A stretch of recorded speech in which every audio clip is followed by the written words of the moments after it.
Welcome to the Richard Sherman podcast, brought to you by SuperDraft Fantasy. Daily fantasy is broken, and SuperDraft has fixed it. Listeners can discover why with their first $5 SuperDraft contest for free with the promo code PFF at registration. No credit card required. Download the SuperDraft app and play today. Well, I'm the best corner in the game. Don't you ever talk about me. Picked off. It is Richard Sherman. It's picked off by Sherman. Now, buckle up. Here he goes. And it is intercepted by Richard Sherman. Broken up.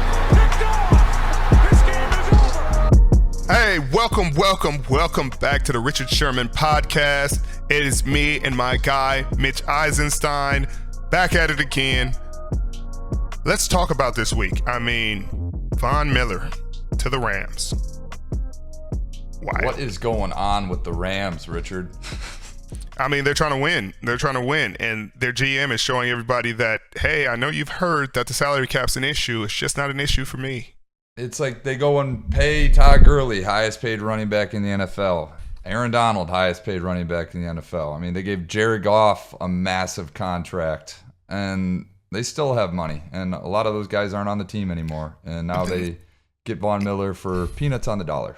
Even crazier, they got the Broncos to pay for it. Right. They got the Broncos to pay $9 million for a second and third round pick, basically, and give away Von Miller, one of the best players in the history of this National Football League. And people were like, oh, Von Miller's impact, he's not what he used to be. He's still Von Miller. He is Von Miller. And you're going to talk about he's not going to be the guy. He's not going to be double teamed every play. You got to worry about Aaron Donald and Leonard Floyd, and then we got to leave somebody for Von Miller. And not only that, you look at offensively. This is a team that's going to easily put up 30 points a game when they need to, and you have the probably most dominating defensive force in football in the last decade in Aaron Donald. And then Von Miller just conveniently right next to him, getting after the passer. Yeah, it's going to be really tough to plan for. It's going to be disruptive, and people are like, well, they're not going to get a sack every play. They're not. But in the fourth quarter of ball games, when the game's on the line, or there's a 3rd and 8 where you're just thinking, man, this is going to be rough. And then you got Jalen Ramsey back there, covering. And now they got the pass rush is going to get even hotter. It's going to give him even more opportunities to shine and thrive. And NFC West just got a lot tougher. The Rams are thinking like 5 steps ahead of everyone else. I know they traded a starting linebacker last week, and everyone's like, why the heck would they do that? Well, here's your answer, folks. Von Miller. Richard, you guys have some parallels in your career. Obviously you played for Seattle for 7 seasons. Then you move on to a new team. Von played for the Broncos for 10 seasons, won a Super Bowl, all that and stuff. Is probably going to be in their Ring of Honor when it's all said and done. I would assume you would be as well. Like, what's it like? What advice would you give to him in going to a new city and just being amongst new teammates? Just have fun, because it hurts, it stings, especially mid-season. I got to spend the off-season and process it and prepare myself for the season with the new team to get acclimated. He's coming in the middle of the season like I'm doing right now with Tampa Bay. And so it's different, you just got to get in there, introduce yourself, try to acclimate as best you can and have fun, because it's a lot of stress. It's a lot of pressure. Football is a crazy game. But I think when you get in those situations and you go back to the foundation of just enjoying yourself, enjoying what you do, it makes it easier, and he's a great football player. He spends a lot of time in LA. So it's not going to be a place he's unfamiliar with. It's not like he's going to in New York or the other side of the country or the East Coast time or things like that. He is going to the NFC, which is different for him. But I think he's going to have a lot of success like he always has, and I think it's less pressure for, people game planning specifically for him. They're going to game plan for him second or third. And it's just going to elevate his game even more. So, at the end of the day, he has to find a way to process what has happened, and I think that's the part of that's going to be toughest and take the longest is just processing why it happened, when it happened, and just knowing that he'll never be back there. He'll always be loved there, and he's moving to a new city where he's got a legitimate shot at winning a Super Bowl, another one to add to his resume. Richard, to kind of segue, we're almost midway through the season. I guess 1 week away from over midway point. Outside of Tom Brady and any Buccaneer player, who are you giving the MVP to? Mid-season MVP. One name. It's gonna suck, and it's gonna be cliche, but it's Aaron Rodgers. I'm not one of those guys that subscribes to all this new school, young school. Oh, you're tired of his greatness. You're tired of how well he plays. You're tired of, hey, he lost his number 1, 2, 3 receiver and went out there and beat the undefeated Arizona Cardinals. You're tired of hearing about it. Oh, he had an offseason where he told the team he wanted to be traded, but still come back MVP form and is leading his team like no other, like a man, on a mission. It's Aaron Rodgers. It's Aaron Rodgers every time. If it's not Tom, then it's A-Rod. That's an incredible take. Guys, we have an awesome guest, one of Richard's best friends. Bobby Wagner joins the show next. Welcome to the Richard Sherman podcast, brought to you by Super Draft Fantasy. If you're a real football fan, you know that daily fantasy is broken. Super Draft has fixed it with their new game, Super 15. Listeners get their first $5 game for free, no deposit required, with the code PFF at registration. You know the game.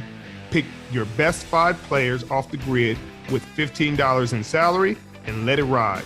It takes less than a minute. Watch me pick a new lineup every week and see if you can beat my score. Download the Super Draft app and see if you can beat me to win cash prizes. Just use the code PFF at registration for your first $5 contest free. No credit card required to claim the offer. Offer only eligible for new accounts. All right, here we go. Super Drafts, Super 15 contest. You know what it is. This week with my $5 pick, obviously I lost to Mitchell last week, guys. Let's not give him too much credit. Let's not, baby. Toot his horn or anything. Jeez Louise. But this week, Josh Allen, lead me to the promised land. You're playing the Jacksonville Jaguars, who are struggling a bit right now. They're reeling, and I need you to keep them reeling, and I need you to be productive. So Josh Allen with my $5 pick. After that, I'm going with one of the hottest quarterbacks in football right now, Mr. Joe Burrow, and his boy Jamar Chase. That connection has to keep going for my $4. Come on, Joe Burrow, 2+ touchdowns in just about every game you've played. Keep it going.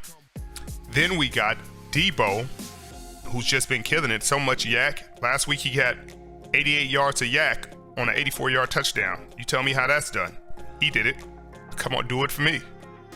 After that, we got Damian Harris. I picked him a couple weeks now. Damian, I need you to show up for me. He's gotten, 5 touchdowns in the last 6 games or something like that, or 5 touchdowns in the last 4 games. So continue that streak for me. I need you to put points on the board for me. After that, we got Cortland Sutton for my $1 pick.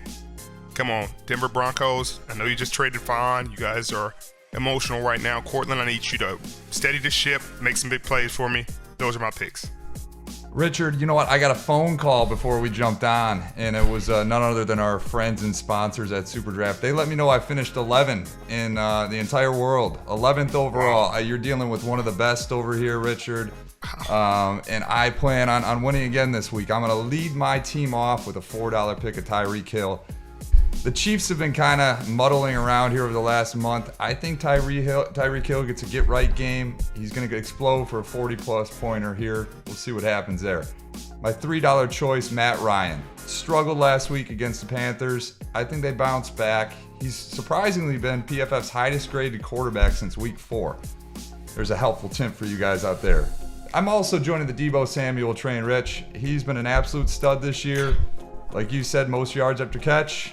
But we got to cancel each other out sometimes. Then I'm going to go with your buddy, Mr. Route Tree, Keenan Allen, projected to have the 5th most catches this week. Chargers play Philly, going against our boy Big Play Slay. We see how he does. Then, my favorite head end for the rest of the year. I told you this after you picked him. Kyle Pitts, highest PFF receiving grade of any rookie pass catcher this year. Those are my picks. Jump on board with me. Hopefully I finish top 10 this week. We'll see what happens, though. Mitchell, this is why we don't give you nice things. This is exactly why we don't give you nice things. I just got to go and take them, Rich. We have a wonderful guest on here with us this week. Bobby Wagner has his own personal lake. one of the best players in Seattle Seahawks history, a Hall of Famer. Welcome to the show. What's up, man? Tell them about your, what you built in your backyard, man. Nope. I'm not telling them nothing. I'm not telling them nothing. How you feeling? It's the bye week. You're halfway through the year. How the body feel? My body feels good. You always know that your body feels a lot better when you win. And so It was good to go into the bye week with a win and, feel like we're moving in the right direction. Right. I mean, bro, what are the Rams doing? Like, they got to be printing money or something. Like, they need to. And first off, how y'all get the Broncos to pay $9 million of the salary to you? Like, who? Bro, I swear they getting away with the most nonsensical trades. Like, every time you think the Rams have no money to do anything, they prove you wrong. Right. And when I saw that, I was like, okay, how did they do that? How did they get Von Miller? I know he got a nice little contract. And then I found out that the Broncos is paying majority of the contract and they only got to pay like $700K. I'm like, kudos to them. Kudos to them. But how? How are they finessing like that? They GM got to do a GM class or something. Right. Salary cap, everybody that's in charge of that situation, they got to show us the breakdown, how they break it down that salary cap. Right, because nobody can make it work. Nobody got no money. Nobody can keep it together. But Rams do. Rams do every time. Rams got it. So, I mean, this season, just like every other season for you, has been really consistent. You've been, a steady force on that defense. But you guys seem to have turned it around in the last 2 weeks, playing very sound football, staying on top, limiting the big plays. What has changed? I think the biggest change has been the communication. I think, as you know, sometimes you're out there and you have these nonverbal communications when you play with certain people for a while that, you don't have when you have new guys. And there's a lot of guys that might be thinking something before the play, but like don't want to say it, don't want to be wrong. And, we just, really talk through that, whether it's a young guy or an older guy, we had to talk through that because the only way we're going to play better is if we, out there all playing together and seeing the same thing. And so I think that was the biggest thing. We made a couple little bit of adjustments, within the scheme. And, we just had guys get healthy at the right time. And, we had Trey Brown come and play some really good minutes for us. And it's been just overall just everybody locking in and really just understanding what we got to do to be great in this league. How big? Because Quandre has been playing great ball for a number of years now. Ever since he came to Seattle and, continued that last week. How big has he been for this defense and just kind of steadying the ship? He's been huge because his communication is off the charts and his knowledge for the game is off the charts. And so, like to have a guy like that in the back end that understands defense, understands concepts, and able to relay that to the young guys on the back end has just been huge for us. Like it's priceless. It's priceless how valuable he is to our defense. Man, and it seems like y'all gonna get healthier next week, going into next week's game after the bye. From what I'm hearing, Russell Wilson's got the pins out of his fingers. They're talking about his practice. They keep everything under wraps. But how big would that be for like the morale of the team? Obviously Geno has been playing well, and Geno's been playing fine. It's just unfortunate a few plays here and there have kind of derailed the ball games. But I think y'all have been in every game and had a chance to win every game. But how big is that, in terms of a leadership perspective and obviously a lot of young guys respect, what he's able to do. How big is that coming back for the team? I think it's huge, man. He's a leader on his team. He's a guy who's been around for a long time, has valuable knowledge. And so I think it's huge. I think they're working through that. Hopefully this bye week, gets them a little bit closer to coming back. We don't necessarily know when exactly he's going to come back. But, I think it was cool to have Geno come out and just play as well as he did, as strong as he did, finish the game. And so we know we're in a good situation regardless. If Russell's able to come back before everything, we're good. But if he's not, we know Geno's able to, hold it down until we get back. And defensively, we got to continue to get better because we have, I believe, Green Bay, Arizona, and then Washington. So we have a nice little stretch for us here. So we got to make sure that we locked in. But I definitely feel like the morale will be great, having Russell back, but we also very, very confident in Geno.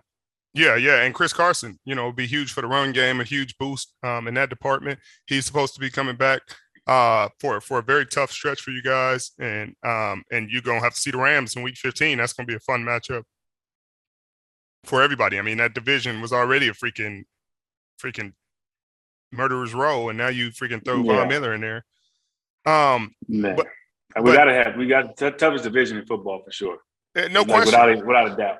No question, and it's been that way for a number of years, and people have almost ignored it. I think of the last 10 Super Bowls, 5 or 6 have come from the NFC West, and at least from the NFC side. I mean, the Rams have gone once, Seattle's gone twice, San Francisco went twice, Arizona had that year; they had a chance, but MVP Cam came. Mm-hmm. But this year, I mean, it's so many different teams, and so it's so different having a 7th playoff spot, so it's like nobody's ever out of the fight. Nobody's ever out of the playoff run. How is that, adjusting to understanding you got a 7th playoff spot and you got 17 games? So knowing that you at the bye week, usually the 8th game is the halfway point, but you got 9 games left. How do you change the way you approach the next 9 games, or is it the same? Or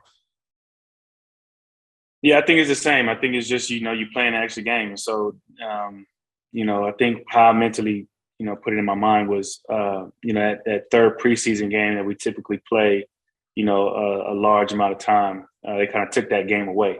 And so basically the game that used to not count counts.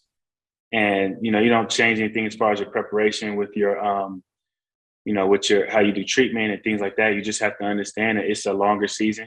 But we used to long season. We win all the time, in Seattle. So we always had playoff games. We always had, games outside of, the regular season. So I don't think it's, anything of the norm for myself, but it's more so just passing that knowledge down to the young guys. Well, Bob, and it seems coincidental. I'm not going to say nothing. I'm not going to say you've been talking to Norton too much, or all of a sudden you're blitzing way more than you ever have. But they said since 2016, you got the most quarterback hits of any linebacker, any middle linebacker. And I'm not saying, but I'm saying it. Why is that changed? How has that changed in your game? You blitzing more. You're being more disruptive. You're adding a lot more to the pass rush, and you didn't do that, at least when I was there. You know what I mean? At least every now and then, we didn't send you as much. But how's your game evolved in that way? Yeah, I mean, we never used to blitz. So whenever I got my opportunity back in the day, I knew how to capitalize. And so now it's a combination. I think we blitzing a lot more, but I'm also finding ways where, if I'm in man coverage and I know my guy's not going out, I'll just go. And sometimes, I can tell by the running back, he has a route unless I come. And so sometimes I'll try to get him to stay inside just to come. But I mean, a lot of it is, they give me more of an opportunity. I understand that my opportunities are limited. So, I got to do something with it. And if I do something with it, then they call more. So that's kind of been the mentality. Or you stand nor near and he called it again. Oh, yeah, that too. I mean, it's good to have, your guy and on your side. So, well, let's pivot and talk about off the field, because, I've known you your whole career and, you're like a brother to me, but I think it's time for us to try to educate these young boys, like off the field. How do you think off the field your mentality has changed in terms of investing your money, in terms of saving your money, in terms of how you think about money and think about growing it? I mean, from real estate to venture investments to, the whole spiel.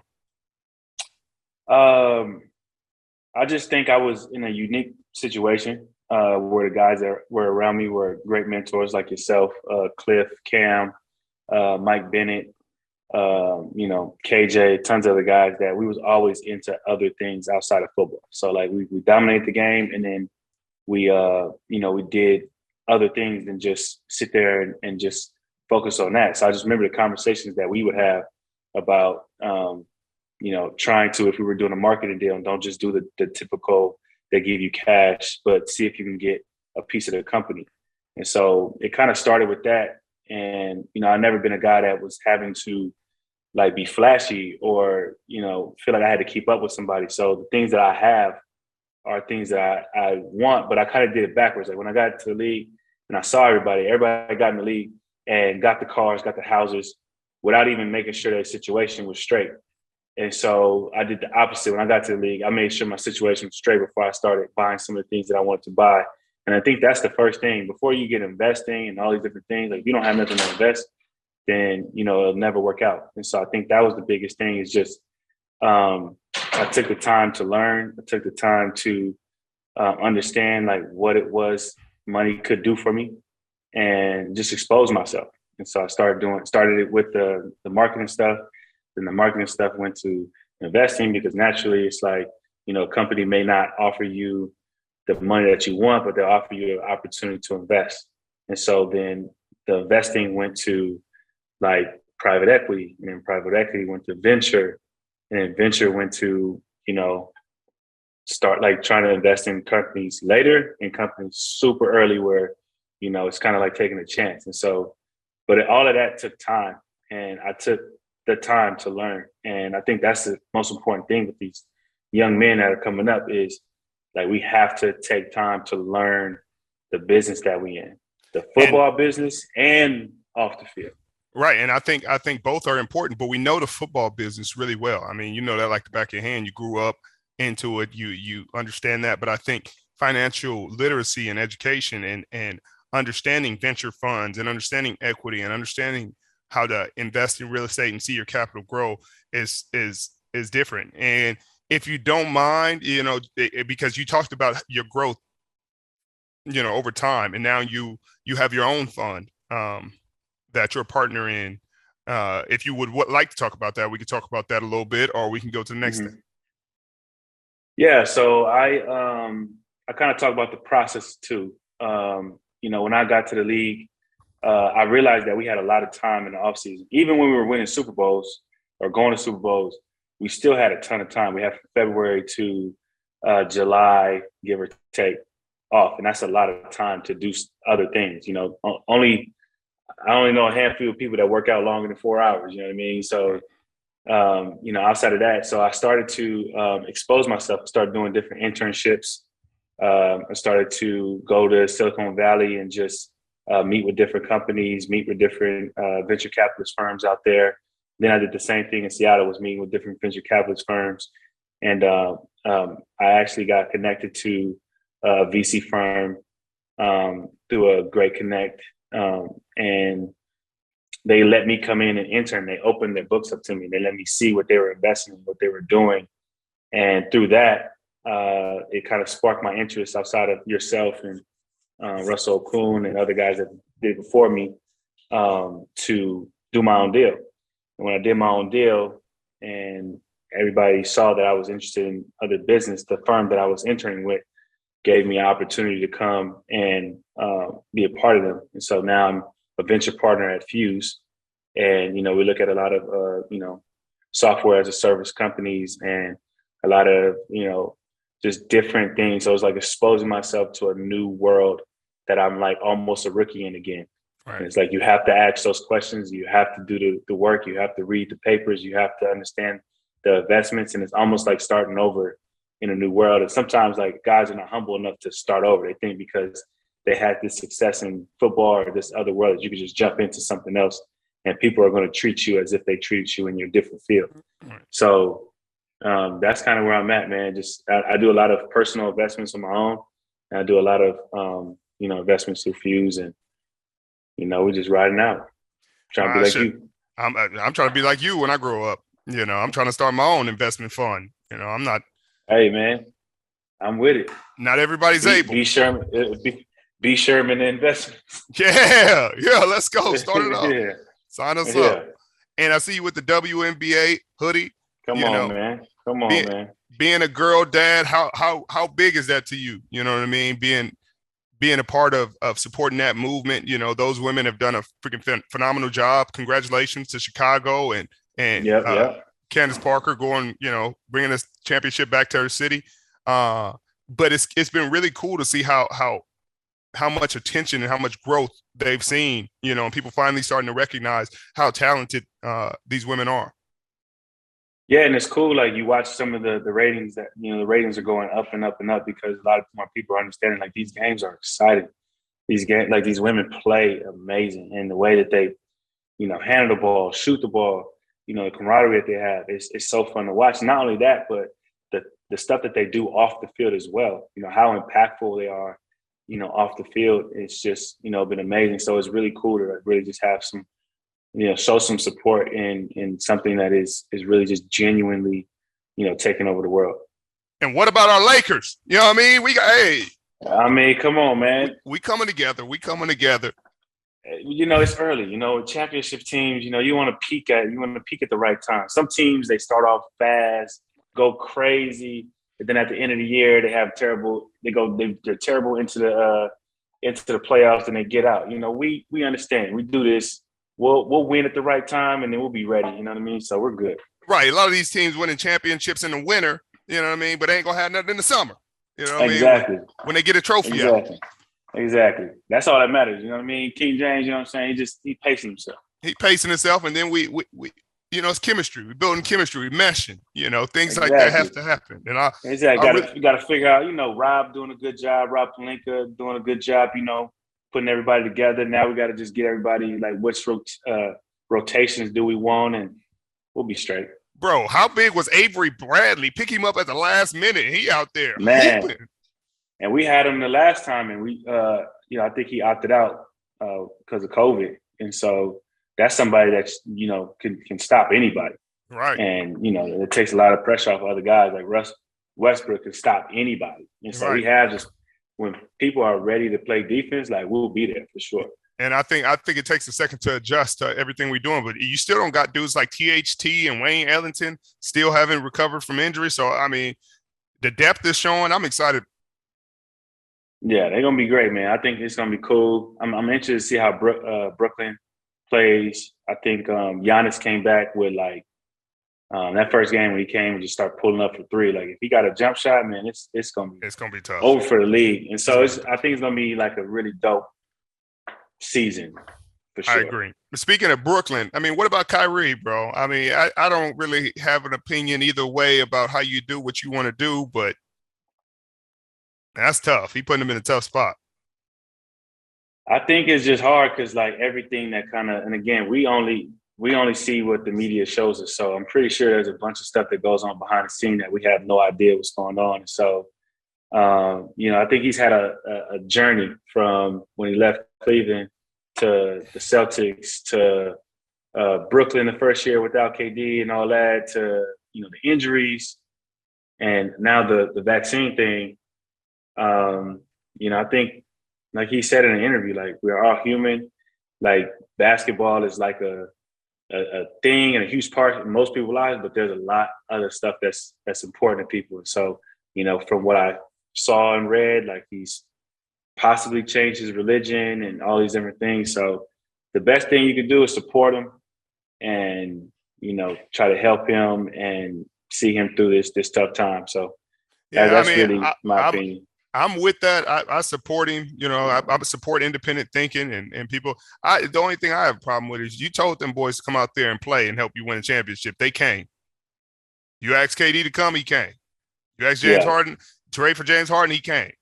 And now you kind of leave him up the creek without a paddle, and these boys out there battling, they doing everything they can. But you was the one that brought them. Outside of everything, it's like be a man of your word.